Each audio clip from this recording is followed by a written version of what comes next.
জীবনে চলার পথে এমন কিছু মানুষ আপনার জীবনে থাকবেই যাদের জন্য আপনি যত যাই করুক না কেন তাদের কাছে সঠিক মূল্যটা আপনি কখনোই পাবেন না। দেখুন, আজকে আমি যে সবজিগুলো নিয়ে নিয়েছি এগুলো দিয়ে আশা করি বুঝতে পারছেন যে কি রান্না হতে চলেছে। চলুন সবজিগুলোকে এক এক করে ভালো করে কেটে পরিষ্কারভাবে ধুয়ে নিই। এখানে আমি দেখুন নিয়ে নিয়েছি সজনে ডাঁটা, সেটাকে ভালো করে কেটে পরিষ্কার করে ধুয়ে নিয়েছি উচ্ছে, যেটা মূল উপকরণ। হ্যাঁ, আপনারা যেটা ভেবেছেন সেটাই। আমি এখন বানাতে চলেছি শুক্তো। নিয়ে নিলাম বরবটি। এখানে বেগুন দেওয়া যায় এই শুক্তোটাতে, কিন্তু এই মুহূর্তে আমার কাছে বেগুনটা নেই, তাই আমি বেগুনটা ব্যবহার করতে পারিনি। বরবটিটাকে বেশ ভালো করে কেটে ধুয়ে নিয়েছি পরিষ্কার করে। এবার ধুয়ে কেটে নিলাম গাজরগুলোকে সরু সরু করে কাটলে এগুলো তাড়াতাড়ি সেদ্ধ হয়ে যাবে, আর যদি মোটা মোটা করে কাটা হয় তাহলে তাড়াতাড়ি সেদ্ধ হতে চায় না, যেহেতু আমরা অল্প শুক্তো রান্না করছি। আর এখানে নিয়ে নিয়েছি আলু, আর নিয়ে নিয়েছি পেঁপে। এবার কেটে নেব পরিষ্কারভাবে কাঁচকলা ছাড়া কিন্তু শুক্তো একেবারেই মানায় না, তাই না? তাই আমি কাঁচকলাগুলোকে খুব ভালো করে কেটে নিয়ে নিলাম। একটা কথা কি জানুন তো, আমি না কখনো কারোর রান্না দেখে সেই রান্না করাটাকে পছন্দ করি না। আমার যেভাবে মনে হবে আমি সেভাবে রান্না করব। তবে হ্যাঁ, সেটাকে ভালো খেতে হতে হবে। অনেক সময় ভালো হয় না, আবার অনেক সময় ভালো হয়। এই যেমন ধরুন শুক্তোতে অনেকে হলুদ দেয় না, কিন্তু আমি হলুদটা দিই। হ্যাঁ, এখানে দেখুন কাঁচকলাটাকে আমি হলুদ জলে ভিজিয়ে রেখেছি, হলুদ আর লবণ জলে, যাতে সেটা কালচে ভাব না থাকে। আর এখানে উচ্ছেগুলোকে ভালো করে লবণ দিয়ে চটকে নিচ্ছি উচ্ছে থেকে, তাহলে তেতো ভাবটা চলে যায়। নিয়ে নিয়েছি রাঁধুনি বাটা, আদা বাটা আর সর্ষে বাটা। এগুলোই মূল উপকরণ, মূল মশলা এই রান্নার।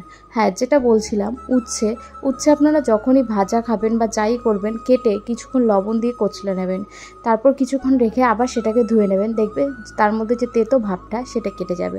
এবার আমি কড়াই গরম করে কড়াইয়ের মধ্যে পেঁপে, গাজর আর আলুটাকে বেশ ভালো করে ভেজে নেব। কড়াই গরম করে এগুলো দিয়ে দিয়েছি, নাড়াচাড়া করে এগুলোর গায়ে আমি তেলটাকে মাখিয়ে নিচ্ছি।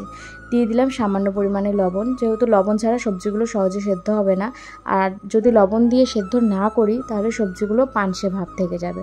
এবার এগুলোকে আমি খুব ভালো করে নেড়ে চেড়ে নেব। ঢাকা দিয়ে দিলাম। আর পাশে একটি কড়াইতে সামান্য পরিমাণে তেল দিয়ে আমি কাঁচকলাটাকেও ভাজা বসিয়ে দিয়েছি। এখানে কাঁচকলাটা ভালোভাবে সুন্দরভাবে ভাজা হয়ে গেছে, আর এখানে এই সবজিগুলোও ভাজা হয়ে এসেছে। এগুলোতে দিয়ে দিলাম হলুদ। হ্যাঁ, যেটা বলছিলাম যে হলুদ ব্যবহার করাটা, অনেকেই শুক্তোতে হলুদ ব্যবহার করে না, কিন্তু আমার কেমন জানি লাগে হলুদ না ব্যবহার করলে, সেই কারণে আমি হলুদ ব্যবহার করি। আপনারা ব্যবহার করে দেখবেন, খুব একটা খারাপ লাগে না। সবজিগুলো দেখছেন কত সুন্দর সেদ্ধ হয়ে গেছে। এখানে আমি সবজিগুলোকে ভালো করে সুন্দর করে ভেজে নিলাম। এবার আমি কড়াইতে সেই অল্প একটু যেই তেলটা ছিল সেখানে সজনে ডাঁটা আর বরবটিগুলোকে দিয়ে দিয়েছি। এখানে উচ্ছেটাও আমি ভেজে নিয়েছি পাশের কড়াইটাতে, যেটাতে কাঁচকলা ভেজেছিলাম সেখানে, আর বরবটিও আর সজনে ডাঁটাগুলো ভালো করে ভেজে নিয়েছি। এগুলো খুব বেশি কড়া করে ভাজবো না, তাহলে সজনে ডাঁটাটা ছাবড়া ছাবড়া টাইপের হয়ে যাবে। কড়াইতে দিয়ে দিলাম তেজপাতা, পাঁচফোড়ন, যে যেরকম ফোড়ন দিতে পারেন, যার যেটা পছন্দ। আমি দিয়ে দিয়েছি তেজপাতা, পাঁচফোড়ন। আদাটাকে আমি খুব বেশি ভাজা করব না, হালকা ভাজা করব। খুব বেশি ভাজা করলে ভালো লাগবে না শুক্তোর ক্ষেত্রে।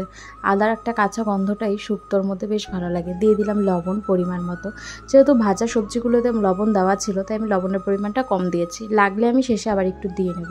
এবার দিয়ে দিলাম সবজিগুলো দিয়ে খুব ভালো করে নেড়েচেড়ে নিয়ে এর মধ্যে দিয়ে দিলাম সর্ষে বাটাটা অনেকে শেষের পর্বে দেয়, কিন্তু আমি শুরুর পর্বেই দিয়ে দিলাম।